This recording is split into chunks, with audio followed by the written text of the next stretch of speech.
This is a real pleasure for me because I watched it from the beginning and I've got to see it right up until now. Lori Luby is going to come up and she's going to share with us about how her life has been utterly transformed by Jesus Christ. And so, Lori, if you would come up now and share with us, that would be great.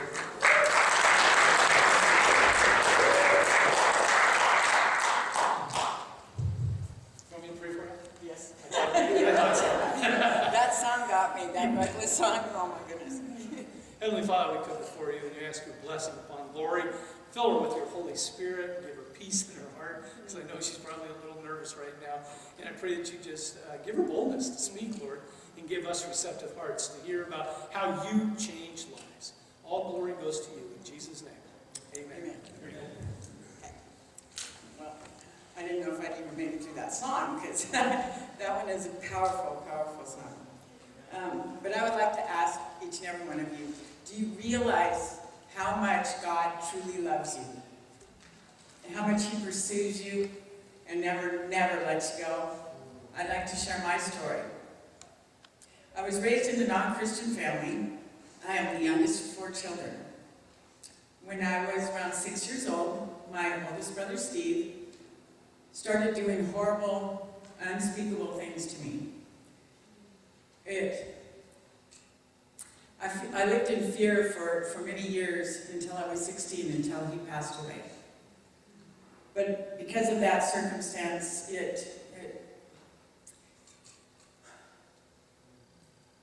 sorry, you guys.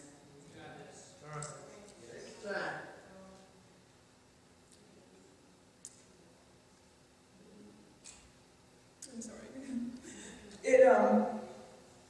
It made me to believe that I was not lovable. I felt unloved. That I wasn't good enough. I was dirty.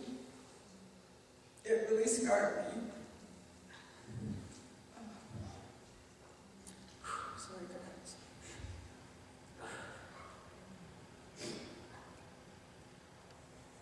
I'm sorry. It's hard because my family's here. This is really hard for me. His strength is yours, sis. Oh, well, Lord. So my self-destructive life began at a very, very young age. I tried alcohol for the first time when I was 10 years old, which led to drugs later on in life.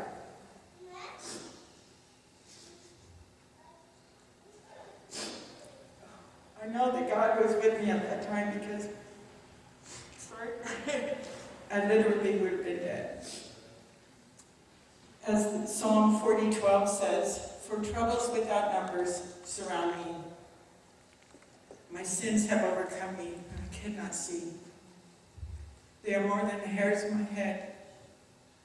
My heart fails inside me." I know I can look back in my life and I can see many, many times where God was knocking at my heart. But I didn't know how to answer Him. But He knew how to get me. Back in with all my dysfunctional life, God did give me 4 beautiful daughters, whom I love very much. And back in 1998, I was taking them to the Good News Club. That was at the church my sister Pam attended. And that day my sister called me and asked me if I would fill in for her.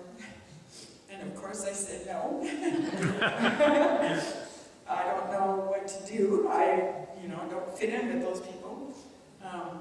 But she informed me that all I had to do was hand out refreshments after the story. Oh, fine, I said. So reluctantly I go. But little did I know I had a divine appointment with God that day. As I sat in the back of the room and I listened to the story, tears were running down my face. I kept saying to myself, this is my life she's talking about. That's me. For I heard the story of the prodigal son that day, told in a childlike way, the only way that I would understand. So I prayed and I received Jesus that day. As John 1:12 says, but as many as received him, to them he gave the right to become children of God, to those who believe in his name.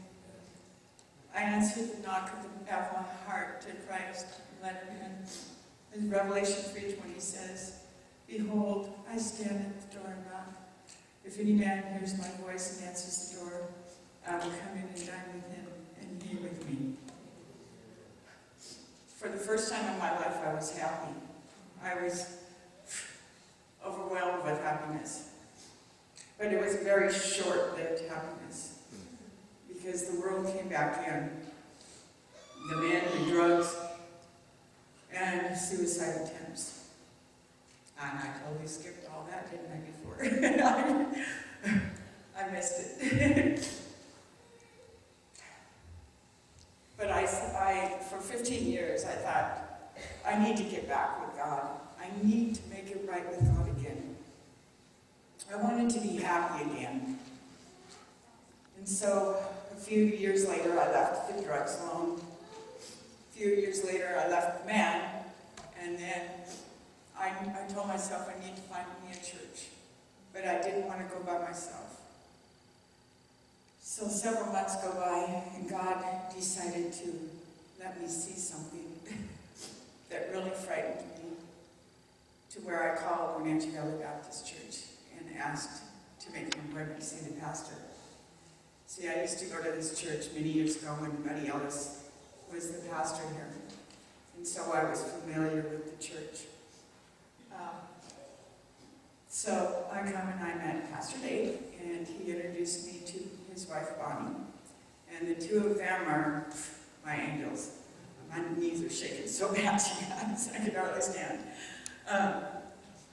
But Bonnie and Pastor Dave had shown me who Christ is and who I am in Christ. They have helped me to build a good foundation in the Lord. A strong foundation where I'm comfortable, where I don't feel like I'm going to stray again. I hope I don't. Praise the Lord, I hope I don't.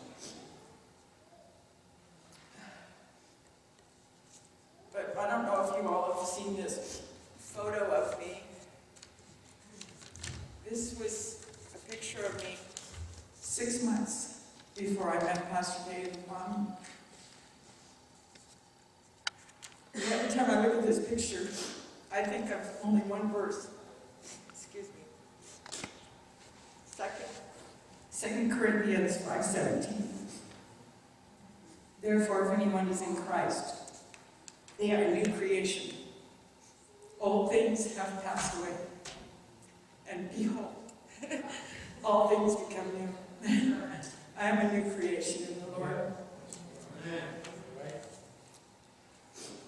I had a friend share something with me the other day that I would like to share with you. This is from George, what's the last name? Madison. It says, "Oh, my soul, you must aspire to see the glory of the past. You must find the glory of the way of which your God has led you, and be able even of your sorrow to say, this was the gate to heaven. That was my gate to heaven." I am walking strong in the Lord now.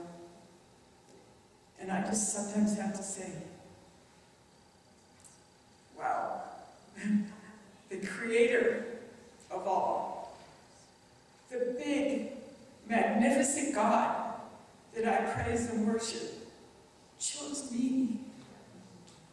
What a privilege it is to be adopted into his family and to be called his daughter.